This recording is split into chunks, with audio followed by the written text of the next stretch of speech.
예, 오늘 새벽 기도회 시작하겠습니다. 우리 찬송가 331장으로 찬송하시겠습니다.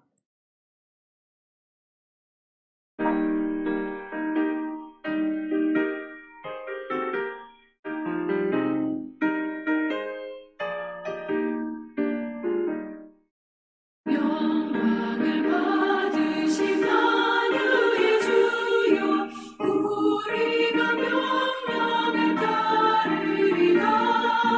베푸신 은혜를 감사히 알고 진실한 마음으로 섬기겠네. 구주의 은혜 주시는 대로 영원히 받들어 섬기겠네. 찬송하겠네, 찬송하겠네. 생명을 주시는 구주로다. 구주를 높이고 잘 공경하여 온유한 마음으로 섬기리라. 주 예수 안에서 즐거워하며 충성을 다하여 섬기겠네. 구주의 은혜 주시는 대로 영원히 받들어 섬기겠네. 찬송하겠네, 찬송하겠네. 생명을 주시는 구주로다. 예수를 믿고서 늘 사랑하여 참 기쁜 마음으로 섬기리라. 온 마음을 드리고 늘 순종하며 구주를 영원히 섬기겠네. 구주의 은혜 주시는 대로 영원히 받들어 섬기겠네. 찬송하겠네, 찬송하겠네. 생명을 주시는 구주로다.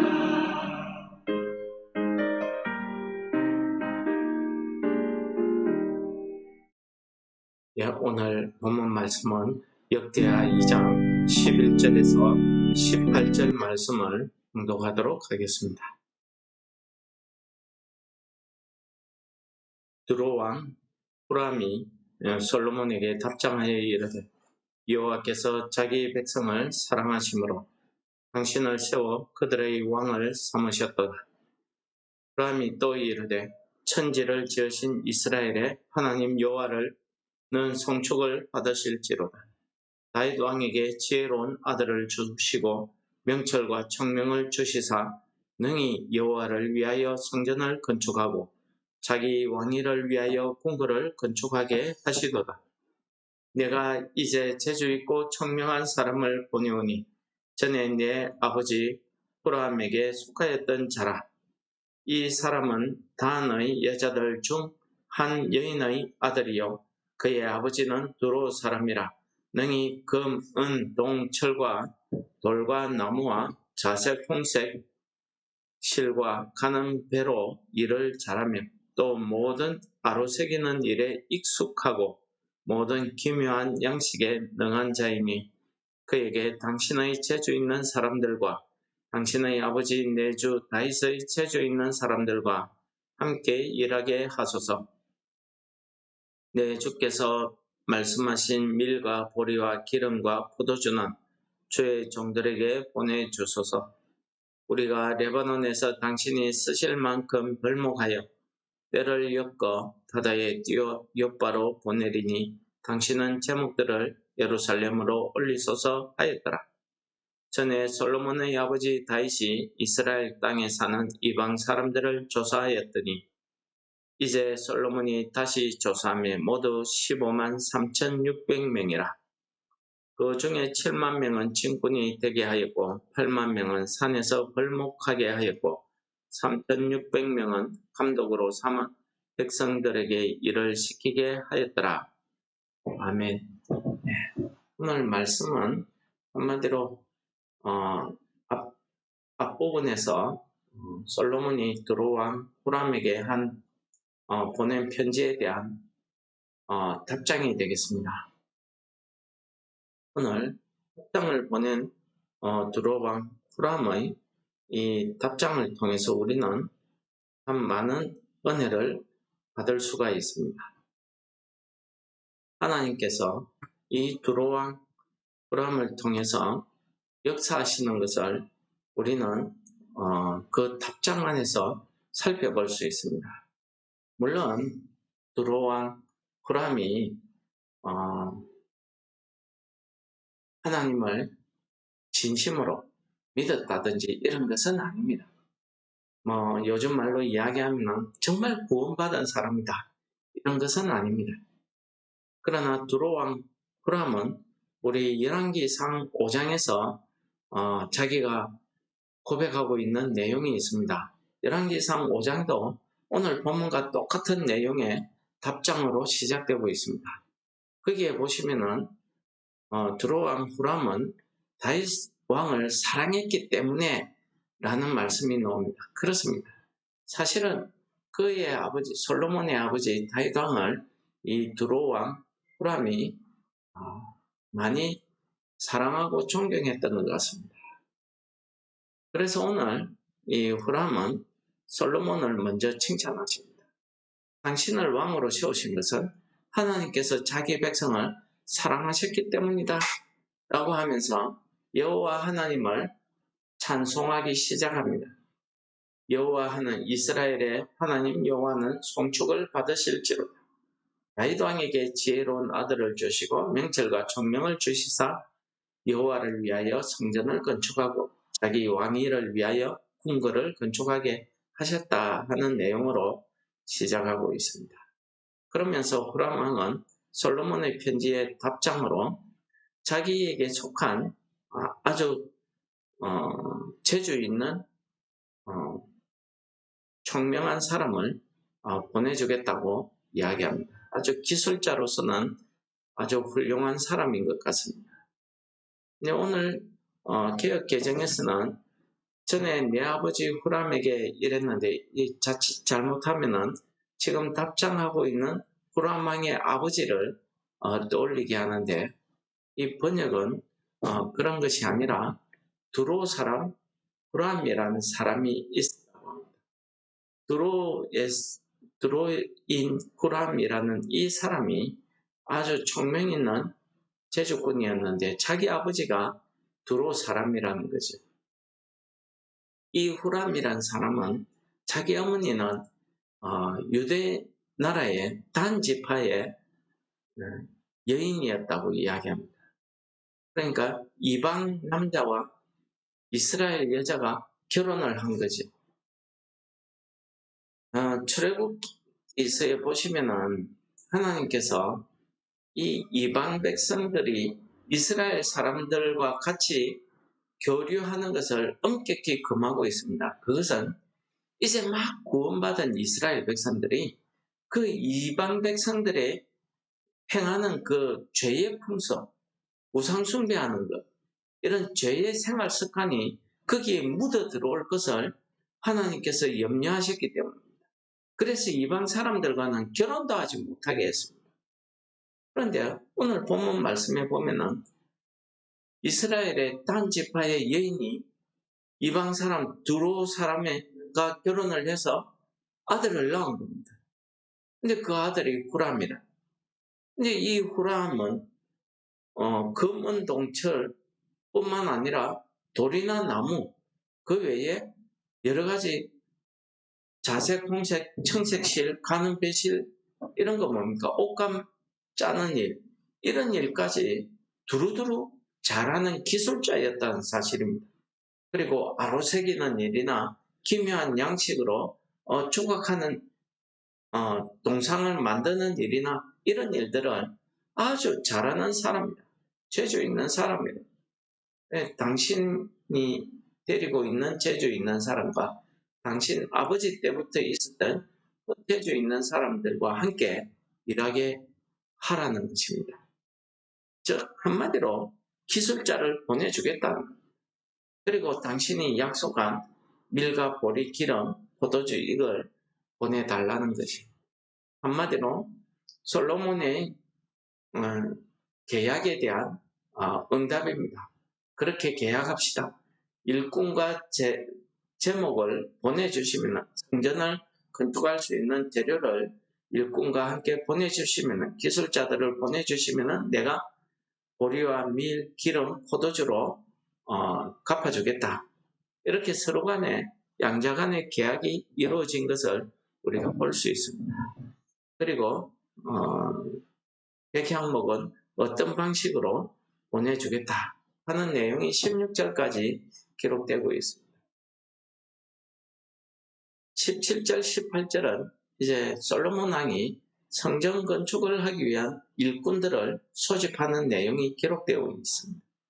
그것은 다윗 왕 때에 벌써 이스라엘 땅에 사는 이방인들, 그들은 전쟁을 통해서 포로로 잡혀왔거나 혹은 옛날부터 이 이스라엘 백성들과 섞여 살았던 기브온 사람들이나 이런 사람들처럼 섞여 살았던 사람들이나 이런 사람들을 다 조사했는데 솔로몬이 다시 조사하니까 그런 사람들이 한 15만 3,600명 정도 되더라는 것입니다.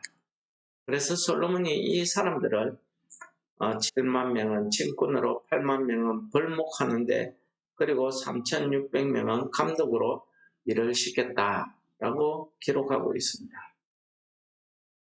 그런데 열왕기상에 보시면은 이 숫자 안에 열왕기상 7장 5장에 보시면은 이 숫자 외에도 유다 족속을 한 10,000명으로 역군으로 일으켜서 3세 그룹으로 나누어서 각각 한 달씩 번갈아 가면서 근무하게 한 사실도 있고 또 감독관으로 250명을 또 따로 차출한 그런 내용도 있습니다. 근데 오늘 역대하를 기록한 이 기자는 그 유대인들의 내용은 다 빼버리고 이방 사람들의 이야기만 지금 계속해서 기록하고 있습니다. 이건 무슨 뜻일까요? 하나님의 성전을 건축하는 거룩한 일에 이 유대인들이 당연히 그 일에 참여해야 되는데 참여한 유대인의 내용은 빠지고 이방인들의 이야기만 지금 기록하고 있습니다. 여러분, 오늘 이 저자가 이 이방인들의 내용만 기록한 그 이유를 우리는 깊이 묵상하셔야 됩니다. 포로기안에서 돌아온 이 유다 백성들, 하나님의 성전이 어떠한 목적으로 세워져야 되고 이 성전이 어떤 의미로 자기들에게 중요한가를 우리가 전장에서 배웠습니다.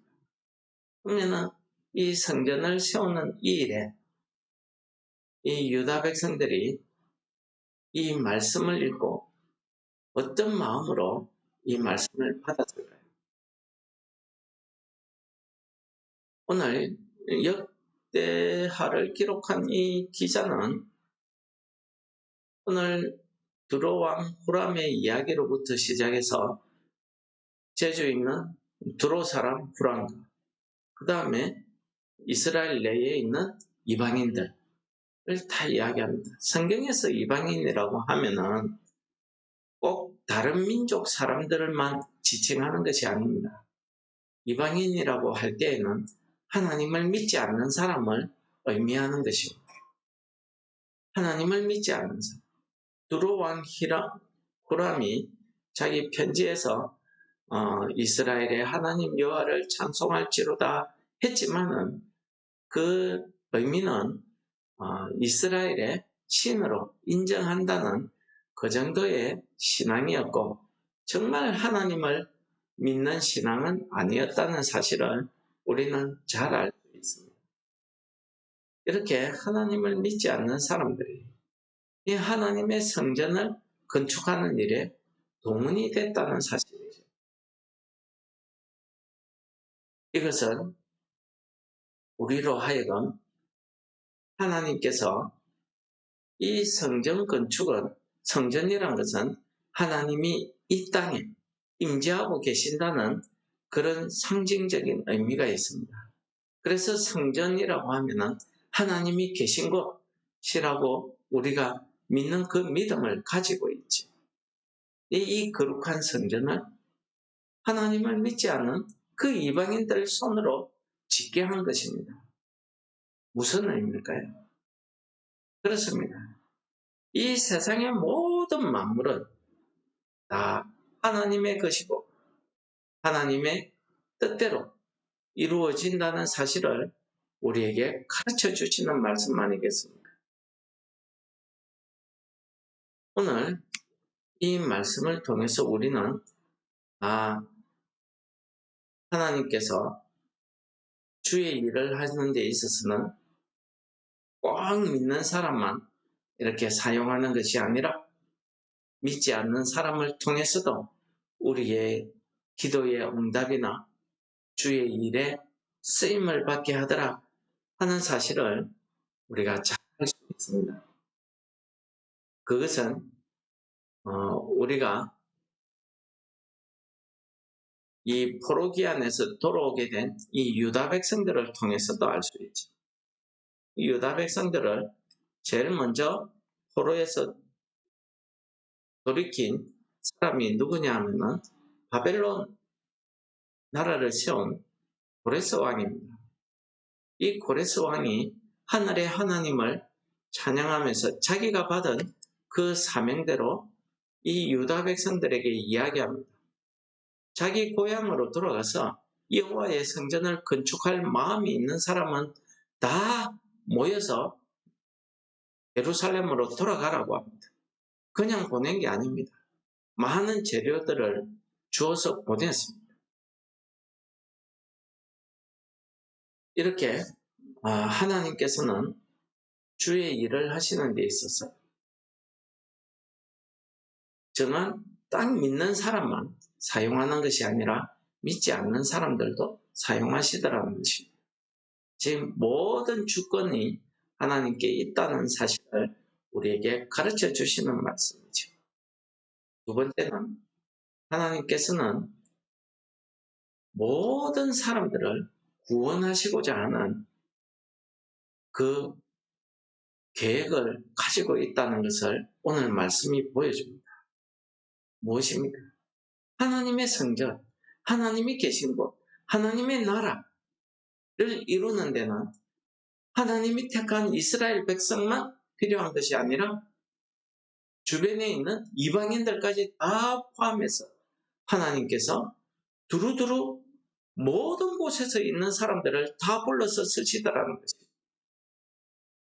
하나님이 딱 택한 그곳의 사람만 쓰시는 게 아니라 모든 사람들을 다 불러서 하나님의 나라를 이루는 데에 사용하고 계시더라는 것입니다.